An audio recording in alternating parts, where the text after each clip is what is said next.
Congratulations on your purchase of a code alarm car security system. You've taken an important step in protecting your car, its contents, and yourself.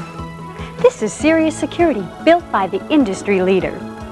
Code Alarm is the only vehicle security company who designs, engineers, and manufactures entirely in the USA.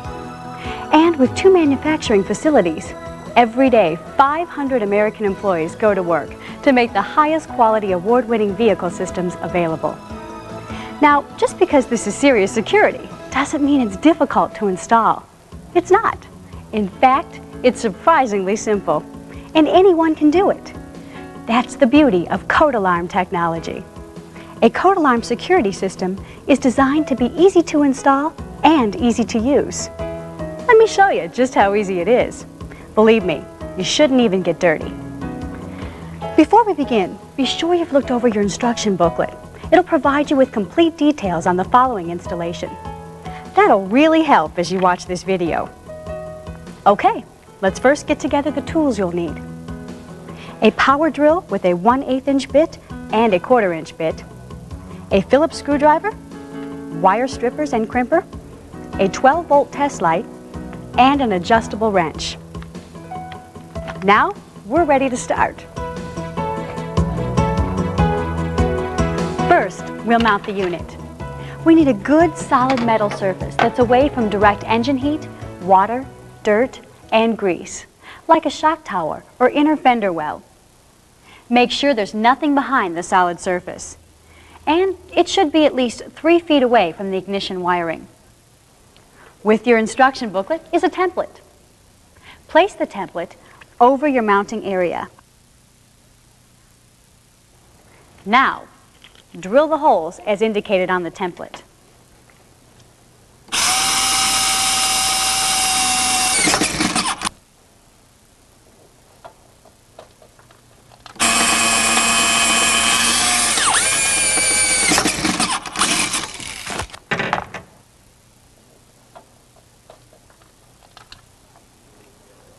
Then, use the Phillips head screws and star washers with the Phillips screwdriver to secure the unit.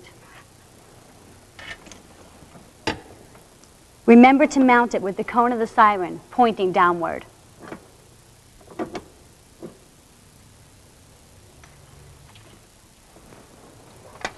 This black wire is your ground wire. Let's make that connection. Find an exposed metal body panel to drill a hole. Ideally, the same body panel the battery's grounded to. It's a good idea to scrape away a little paint with some sandpaper first.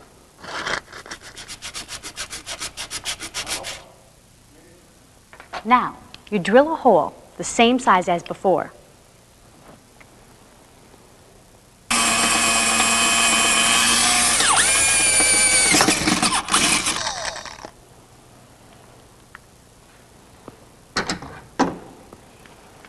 Then secure the ring terminal with a screw.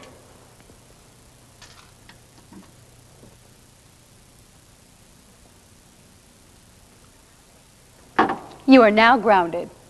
We're going to do the main power connection next, using this red wire. Go to your car's battery and loosen the positive terminal nut.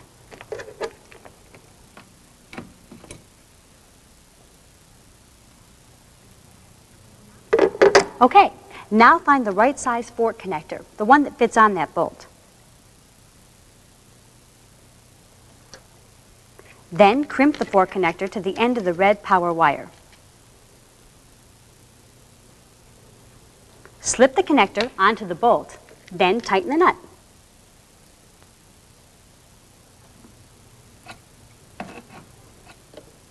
Like that. This orange wire will make your parking lights flash. For this step, you need your test light and some electrical tape.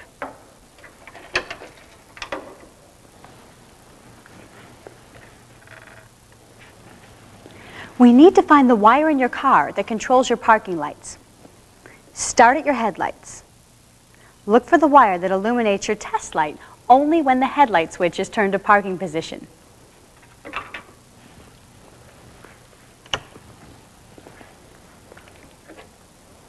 Then, just strip splice, and tape. Great. Run all the remaining wires in your unit through the firewall. This white wire is your antenna. All you have to do with this wire is make sure it's straight.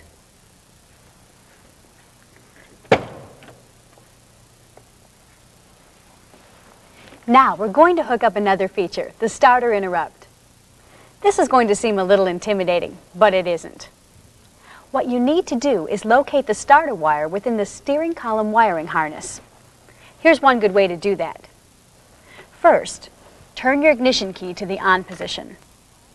And using your test light, check all the wires in the steering column wiring harness to identify the one that does not illuminate your test light.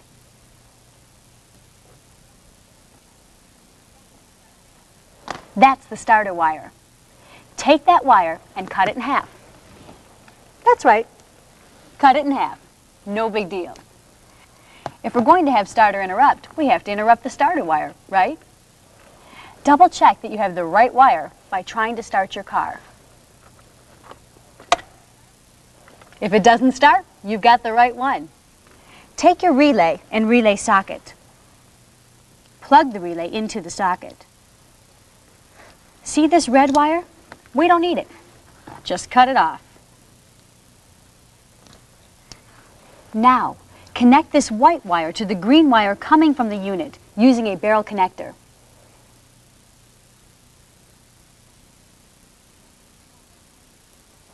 Next, we go back to the wire we cut in half.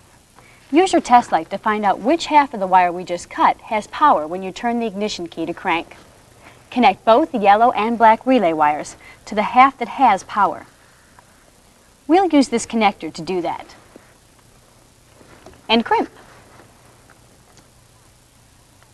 Now you've got one wire on the relay left and one half of the cut wire left.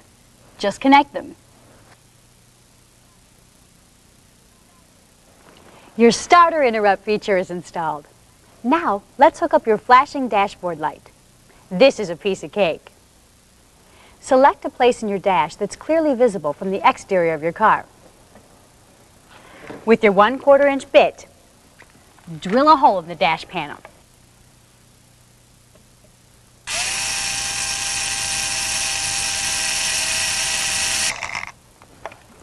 Again, make sure there's nothing behind it. Then, just feed the wires through the hole and snap the light into place. Connect the orange wire of the flashing dashboard light to the gray wire from your unit. One last thing to do here. Crimp this ring terminal to the black wire and ground it to a metal panel under the dash. If you'd like it to, your code alarm system can arm itself automatically. Here's how to do that. With your test light, go to the fuse panel. We want to find the terminal that illuminates the test light when the key is on.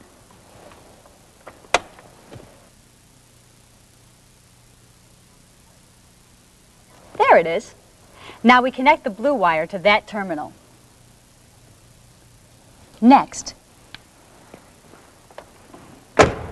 cut the blue loop on the back of the unit.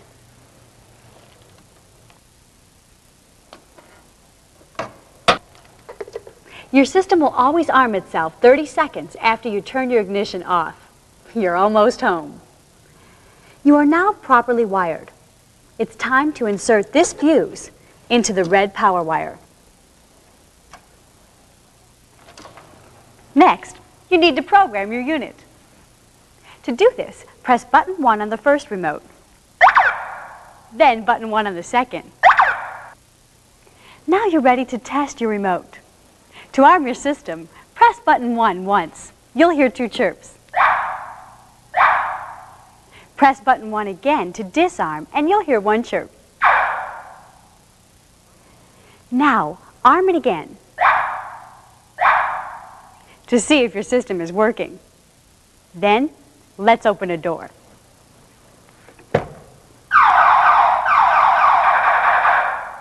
All right. If your system doesn't work, check your connections. Now here's another feature that I really like, the personal protection alarm. To remotely activate the siren, press button 1 and 2 at the same time.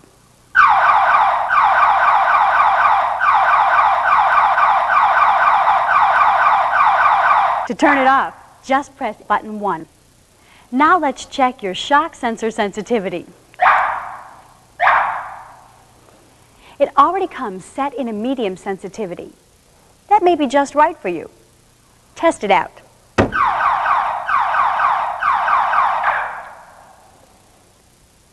If you want it more or less sensitive, you can change the setting with your remote. Here's how. Stand close to your installed unit and press and hold button 1 on your remote. You'll hear 2 chirps. Keep the button down for another 4 seconds and you'll hear 1 chirp. Release the button. Now you're in the adjustment mode. There are 4 settings. Setting 1 is the least sensitive for the most. Right now, you're in setting 2. To change it, just press and release button 1. The number of chirps tells you which setting you're in. When you've got the setting you want, lock it in by pressing both buttons at once. Now that your system is installed and properly adjusted, I recommend you use the tie wraps to secure all your wiring. And don't forget to put your warning stickers on your windows.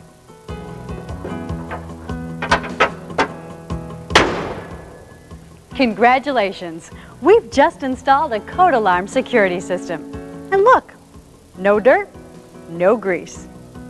Before you go to work, go through your instruction booklet and use it with your installation. If you should have any questions, just call the code alarm number in your instruction booklet. Here's one final tip.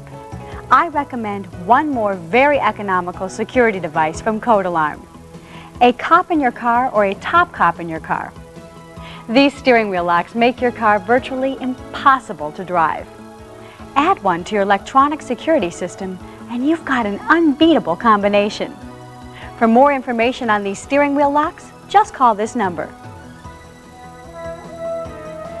Thanks for selecting Code Alarm to protect your car.